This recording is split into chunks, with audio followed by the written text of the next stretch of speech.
Hey guys, welcome to my YouTube channel once again. आज हम पढ़ेंगे थ्योरीज ऑफ रिटेल डेवलपमेंट।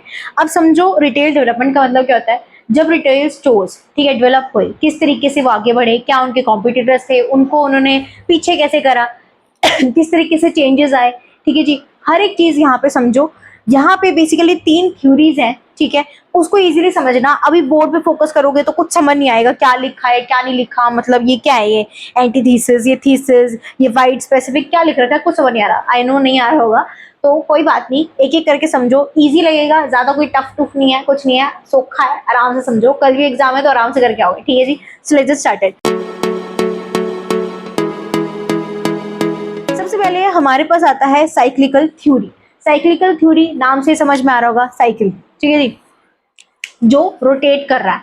तो यहाँ पे बोला जाता है, इस थ्योरी में बेसिकली ये बताया जाता है कि एक साइकिल है, ठीक है। रिटेल मैनेजमेंट में एक साइकिल घूमती है जो कि यहाँ से स्टार्ट होती है, वापस यहीं आ जाती है, ठीक है जी।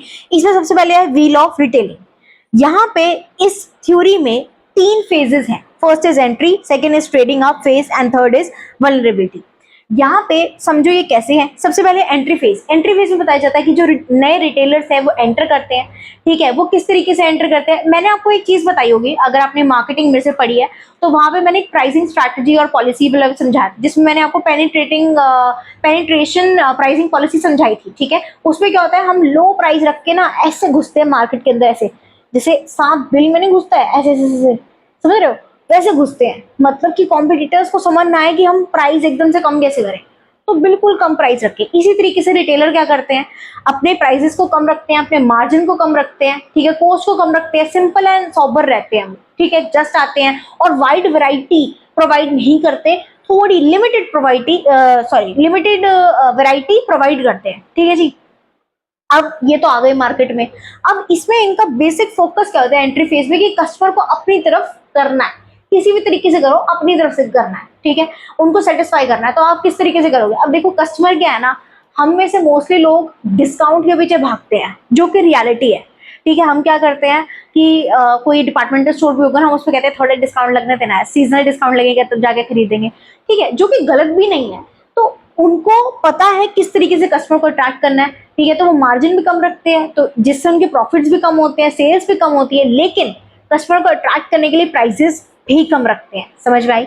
नेक्स्ट आता है ट्रेडिंग अप फेज। इसमें क्या होता है कि जो रिटेलर्स होते हैं थोड़ा सा और ग्रो करते हैं। इस स्टेज में बेसिकली उनके कॉस्ट बढ़ जाती है, लेआउट वेआउट सब कुछ अच्छा कर लेते हैं, वैरायटी अपनी बढ़ा देते हैं, ठीक है जी। और यहाँ पे आप कह सकते हो कि प्रॉफिट्स भी बढ़ा देते हैं, मार्जिन बढ़ जाते हैं, और प्राइस भी, जो कॉस्ट है वो बढ़ जाती है इनकी, क्योंकि इतने सारे खर्चे करते हैं, हर एक चीज करते हैं, तो यहाँ पे जो कॉस्ट है बढ़ जाती है। And last is vulnerability. यहाँ पे क्या होता है, अभी मैंने आपको ये चीज समझाई कि किस तरीके से साइकिल घूम रही है। अब आप कहोगे कि अभी देखो, अभी एक न्यू रिटेलर आया, ठीक है, उसके बाद चलो थोड़ा सा पुराना आ गया, ये तो बिल्कुल एंड स्टेज आ गया, तो अब क्या, अब तो मार्केट में खत्म नहीं, इसके एंड तक आते आते ना कोई नया आ जाएगा।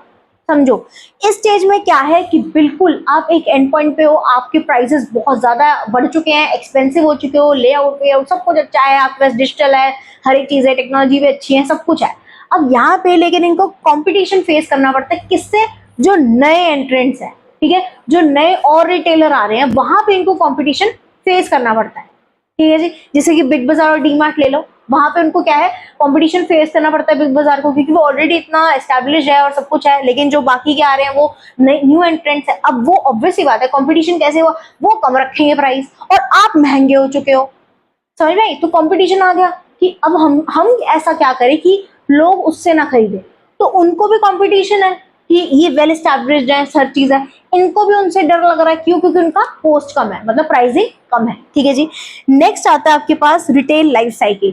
थोड़ा नाम सुना सुना लग रहा है, देखो उनको तो लग रहा होगा जिन्होंने मार्केटिंग पढ़ी है, ठीक है, उसमें प्रोडक्ट लाइफ साइकिल पढ़ा है, ठीक है जी। तो लाइफ साइकिल क्या होता है, स्टेजेस ऑफ लाइफ, ठीक है जी। जैसे प्रोडक्ट की होती है ऐसे रिटेल में भी होते हैं। सबसे पहले इंट्रोडक्शन, ग्रोथ, मैच्योरिटी, डिक्लाइन, ये 4 स्टेजेस होते हैं मेन। इंट्रोडक्शन में क्या होता है, नया रिटेल आता है। अब इसी के तरीके से समझना, ठीक है, इसमें कुछ ज्यादा टफ नहीं है। इन्होंने क्या कर रखा है, थ्योरीज वही हैं, बातें वही हैं, घुमा फिरा के इसने 3 स्टेजेस बताए, इसने 4 बता दिए, बस, ठीक है। इंट्रोडक्शन में क्या होता है कि रिटेल स्टोर्स धीरे धीरे आते हैं, नहीं होते हैं, ठीक है, उसकी कॉस्ट कम होती है, मार्जिन कम होती है, प्राइसिंग कम होती है, देन प्रॉफिट्स भी कम होते हैं, कस्टमर को अट्रैक्ट करते हैं, ये सब चीजें, सेल्स कम होती है, अवेयरनेस नहीं होती ज्यादा।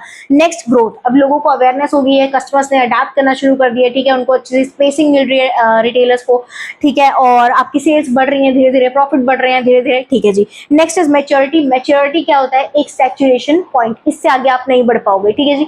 तो यहाँ पे आपकी सेल्स हाई पीक पे होती है, और मतलब आप ये कह सकते हो इसके बाद अगर सेल्स धीरे धीरे ग्रेजुअली कम होनी शुरू हो जाती है, ठीक है जी, और प्रॉफिट भी आपके जो है मैक्स है, ठीक है, पूरी अवेयरनेस है, ठीक है जी, यहाँ पे हर एक चीज है। और फिर डिक्लाइन, जैसे ही कोई और एंट्रेंट आ गया मार्केट में न्यू टेक्नोलॉजी के साथ, नई चीजों के साथ, तो वैसे ही आप डिक्लाइन होने शुरू हो जाते हो, आपकी सेल्स गिरनी शुरू हो जाती है, प्रॉफिट गिरना शुरू हो जाता है, ठीक है जी। अब चलो नेक्स्ट इज रिटेल अकॉर्डियन।